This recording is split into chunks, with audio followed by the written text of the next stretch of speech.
Welcome to Health, Wellbeing and Lifestyle, where professionals in the field educate, inform and inspire the community to live a healthier and more balanced lifestyle they love.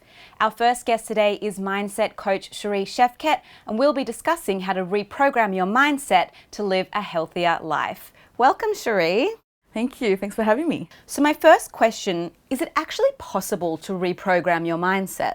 And it's a little bit of a mysterious thing, I find. A lot of people think they cannot. You can't teach an old dog new tricks, and you are the product of who you are.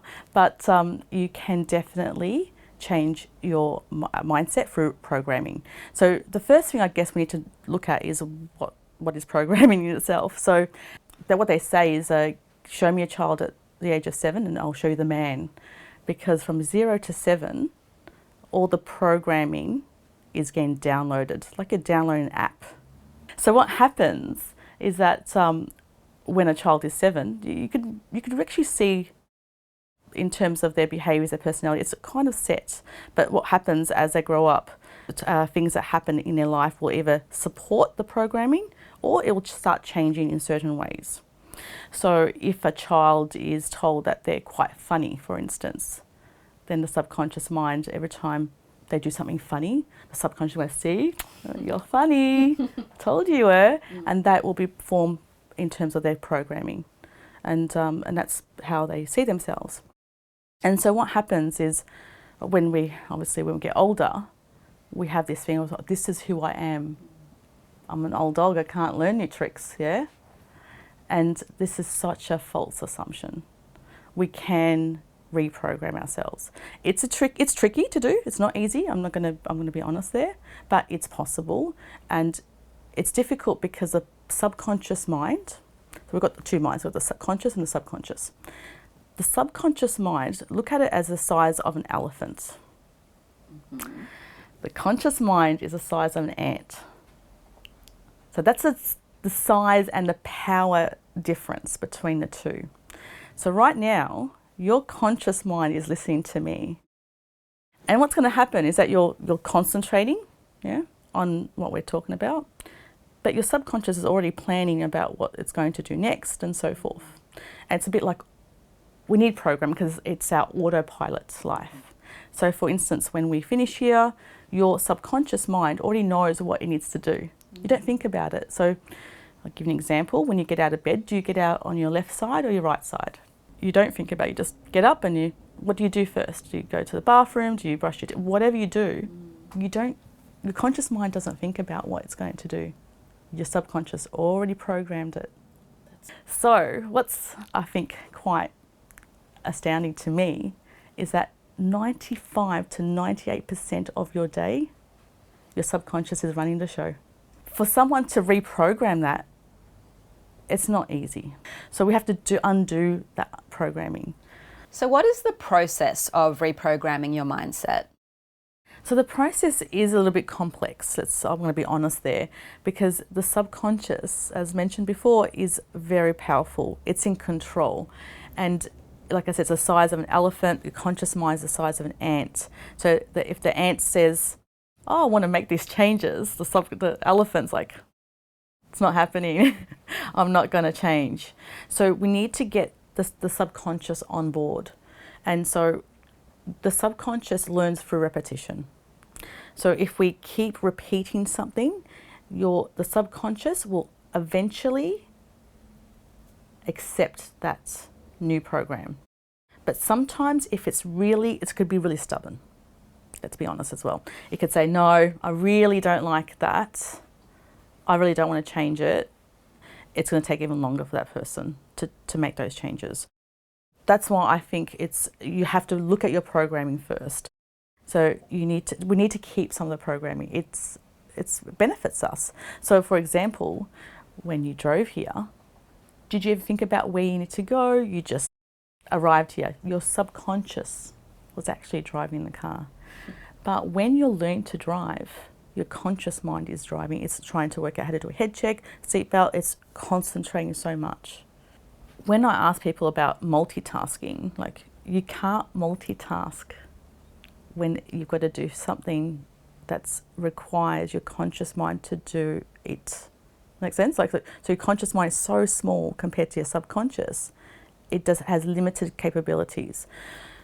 If your subconscious is driving the car, your conscious mind can have a conversation with the passenger. It could do that. But if you're learning to drive, your conscious mind is concentrating really hard on driving, it's not going to be able to have a conversation, and that's where accidents can happen, because your conscious mind is quite overwhelmed now. It's like trying to concentrate on that conversation and concentrate on the road at the same time. What's the benefit of reprogramming your mindset? Because we can. That's the biggest one, because we thought we couldn't. That was the biggest myth that I found, that people were like, well, I am 50 years old now, this is who I am, I'm fixed. That fixed mindset, we can change that. So if you want to be healthy, what does that mean for you? Let's define that. What does healthy mean to you? Is it, I want to walk, I want to eat healthier? What is it you want to change? And how are we going to break the unhealthy programming to reinstate the new programming?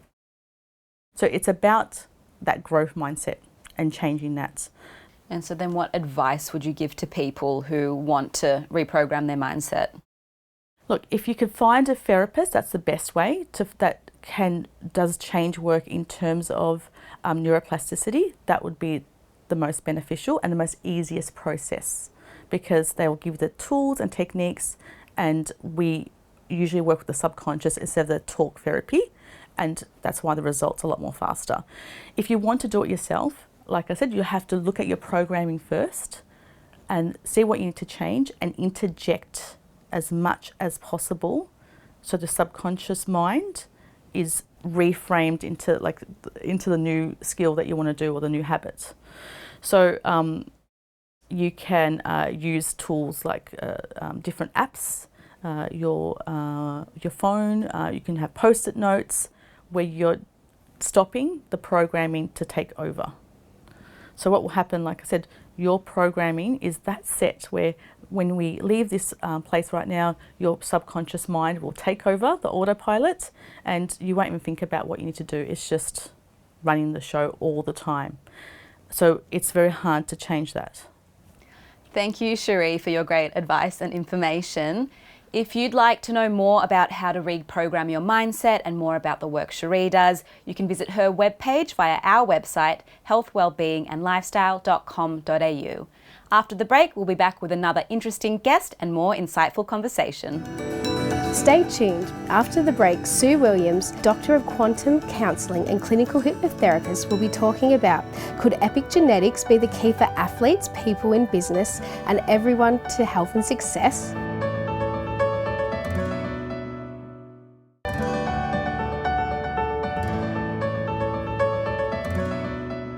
Welcome back. Our next guest, Sue Williams, is a Doctor of Quantum Counselling and a clinical hypnotherapist, and the topic we'll be discussing is, can epigenetics be the key for peak performance in athletics, business and our everyday lives? Welcome, Sue. Thank you. It's a pleasure to be here. Sue, may you explain a little bit more about epigenetics? It's becoming a little bit more well known, but a lot of people have never heard of it. So it is based on your genes, like you have a genetic sequence in your DNA. But we have the epigenetic, which is actually something that we can change. It's all to do with switching on and off the genes in our DNA sequence. So the DNA itself doesn't change. The actual genes that are on the DNA strand are the same, but we can turn them on and off. Unconsciously, it can happen to us by our environment, by our thoughts, because our thoughts control our physical being.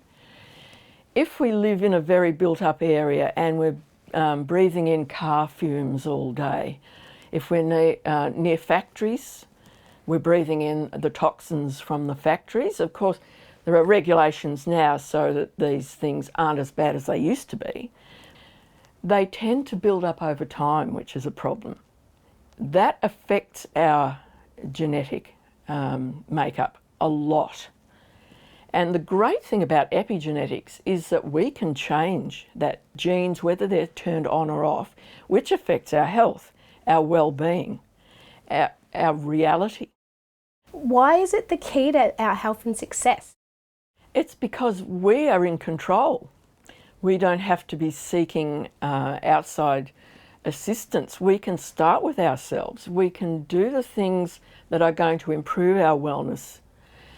And that can start with our diet.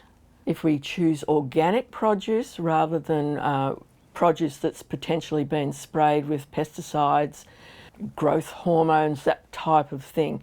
If we can go back to as natural a diet as possible, and that doesn't mean excluding meat, because you can get responsibly sourced protein in a number of ways, including meat. You just have to look for it a bit harder. Unfortunately, it is a bit more expensive because it's not mass produced. But not mass produced can often indicate that it's going to be a lot better for us because it's done in smaller batches with more care. So that's one easy way. Another way is to remove heavy metals from our system, because they can have a real impact on the way our cells operate. They interrupt the natural flow, the natural development of our cells. And if we look back into earlier times when a lot of the older houses had lead paint, we know the damage that was done to young kids who were exposed to lead and the mercury in the fish. So this isn't new. This is something that's been happening for a long time and research has been done into it. But now we're fortunate that we can purchase the heavy metal test kits. And once you've found out what the heavy metals are in your body, you can use natural substances like zeolite, and there are plenty of supplements out there that you can purchase, and rid yourself of these toxins. So that's a really good step forward. Drinking purified water, because these days there's so many impurities in our tap water.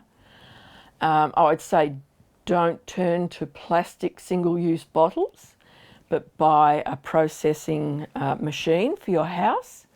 Even those bottles and jugs that purify the water, they're going to be so much better than you drinking the straight tap water, and a lot kinder on the environment than relying on plastic bottles. But this is all proactive stuff that we can do for ourselves. And by improving the way we live, then we improve the way our genetics work as well. That's really interesting, Sue. Do you have any advice for our viewers going forward? Yes, and the amazing thing is that when we're dealing with epigenetics, we can do it all ourselves. We can change our diet so that it's a better diet, less processed, and it's all this sort of thing is in line with what we do to try and stay healthy anyway. But if you do the testing to get rid of the heavy metals, improve your diet, improve your exercise, because that will improve your whole body well-being. So, and by doing that without even realising it, we're improving the way our genetic code works. And we can overcome these diseases that are passed down from generation to generation, like cancer, type 2 diabetes, heart disease. You'll see families that you've got generation after generation that have had this problem. It's caused by which of the genes is switched on and off. Improve your lifestyle, improve your health, and you have every opportunity of changing that, and you'll be the one that stops it. And if you're young enough, you'll be able to pass on this new genetic code, the way it's switched on and off, to your kids. And that's the amazing thing, that you can be the person who's changing, making the change for the people in your family, your downline, if we can call it that. But again, there are plenty of experts out there. If you need help at all with changing your diet, with changing your exercise regime, just look for experts in particular fields and get them to start helping you. And then once you are on that track, your body feels so much better that you really just want to keep doing it. You can break out every now and then, because if it's a very strictly regimented life that you lead, then you're probably not going to be as joyful as you want to be. So you can still include those naughty things every now and then. You can have a glass of wine. You know, you can have that chocolate if you really need to. But it's looking at the big picture. How do I live my life? I try and avoid the toxins. I try and have a good diet. I keep the exercise going. And that's more important as you get older. Just keep that exercise as much as you can. And you'll be the creator of your destiny and the destiny of your kids and your grandkids. Thanks, Sue. That's such valuable information to follow. If you'd like to know more about Sue Williams and the effects of epigenetics in peak performance in business, athletics and everyday life and success, please go to her webpage on our website, healthwellbeingandlifestyle.com.au. And after the break, we'll have another interesting guest with another interesting topic. Stay tuned. After the break, journalist and meditation teacher Beatriz Goyoaga will be talking about the 4 sources of energy for health and well-being.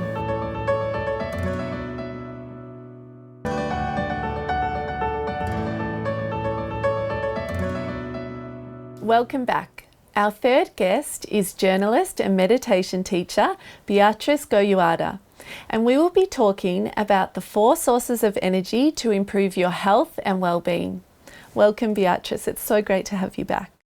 Thank you very much. I'm now very much part of the program. So please tell me, what are the 4 sources of energy? I tell you, I've lived sitting on that chair for a long time, interviewing presidents, getting up at 4 in the morning, covering countries in war, being in Afghanistan, stressful, and my energy level was so low, very low. And so, you know, I just couldn't sleep well, and I demanded many things from people, and I was impatient, and I had all the side effects of stress. That first of all, even before meditation and before breath workshop, we have to look at the very simple 4 sources of energy which are given to us by the universe. First is a very common one, but we don't pay attention: food. First is food. Second one is rest. Third one is breath. Many people, few people know about the amount of energy that we can get through breath. And the last and fourth, and not the least, the last but not the least, is a happy state of mind. When you're happy, your energy goes up. And within the last one, the happy state of mind, meditation comes in. Food, we think that we are the garbage collector. No, our body is a precious tool that has been given to us. We should not only respect our body, our needs, and feed the body properly, because we're feeding the body any garbage. Fresh food, many vegetables, many fruits. I mean, in Australia, you have everything, fruits and vegetables and freshly cooked food. That's the main thing. Look after your food. And then also look after your drink. 1 glass of wine, 2 fingers of wine, that's okay, it's good. So watch what you drink and drink a lot of water. The doctors are very happy with me because in the Art of Living we teach people to drink between 3 and 4 liters of water every day. So important to drink. The body needs a lot of water and we don't drink enough water. The second one is rest. And resting is not sleeping. Resting, I mean, even if you just take 15 minutes in between work, take 15 minutes to do nothing. And nothing is nothing. People don't know anymore. They go to the beach, they take Netflix. They go jogging and they take the earphones. Resting, give the mind a break. In meditation, you also give the mind a break, but that comes last. Third one is breath. With the breath, you can control your mind, you can control your emotions. Every emotion that the mind produces has a different pattern of breath. When you're very stressed, how do you breathe? Like this. When you're very tired, zero energy. something is contracting. When good news, you move, your energy expands, and when you are down, contraction. So this is just to tell you how important breath is for the control of emotions, because fear is an emotion, anger is an emotion. You use your breath and you can increase your level of energy tremendously. And then the last source of energy is a happy state of mind. Can I ask you something? Who is responsible for your happiness? Me. But we are very keen in saying, my dog has to make me happy, my boyfriend, my husband, because of my children I'm not happy, because of the money I'm not happy. What? It is my responsibility to be happy no matter what. In this fourth source of energy, which is a happy state of mind, is meditation. If you're able to reach deep meditation, 20 minutes of deep meditation is the equivalent of 3 hours of good deep sleep. So include your meditation in your happy state, because when you sleep well, oh, what a nice sleep I had. So if you look after these 4 sources of energy to begin with, which source do you think is the most important? Which one would you say, if I said, okay, of the 4, I want to choose one for today to do, which one would you suggest? One goes to the other. You cannot eat well and not sleep proper. Yeah, you have to respect the 6 to 8 hours that the body needs. Yeah, and the main one is meditation and the breath. The breath work every day. I brush my teeth, I wash my body, I sit and I brush my mind. I wash my mind. My energy level is high and I come out prepared. If somebody crosses my car with another vehicle, I don't shout, ah! I just go, my goodness, this guy must be so tired. And I'm more patient. So I would say all of them are very, very important. But if I had to choose, I would do nothing I'll do before I do my breath and meditation. I don't leave the house. If I have to fly, if I have to go to a funeral, if I have to visit my in-laws, I go first for my breath and meditation, and then my life is much, much better because my energy is high and I cannot change my surroundings. I can't change that, but I can change myself. I can be strong, cool, calm, and collected through breath and meditation. I am still the same housewife, the same journalist, the same athlete, but now I am a more tranquil and happier woman. So what tips would you have for our viewers now? What should they do to work with their breath and meditation? My first tip is do not postpone, procrastinate. Start today. Start looking at your diet today and do some exercise, do some yoga, do some running. Jogging is for free. You don't need to pay the gym. Do something with your body. And also start finding out the benefits of the breath. I climbed the Everest twice. Once from Tibet and one from the Nepali side. And my breath had to be very good, I tell you. It has to be very good. You need training. But you train yourself for your family, train yourself for your office, for your job, for the traffic, for the issues of everyday life. And I tell you, it is a before and after. Wonderful. It's been such a pleasure to hear about this today. Thank you so much. Thank you very much for having me. If you would like to know more about the 4 sources of energy and Beatriz, you can visit her webpage on our website, healthwellbeingandlifestyle.com.au. That's all we have time for today. Goodbye until next week.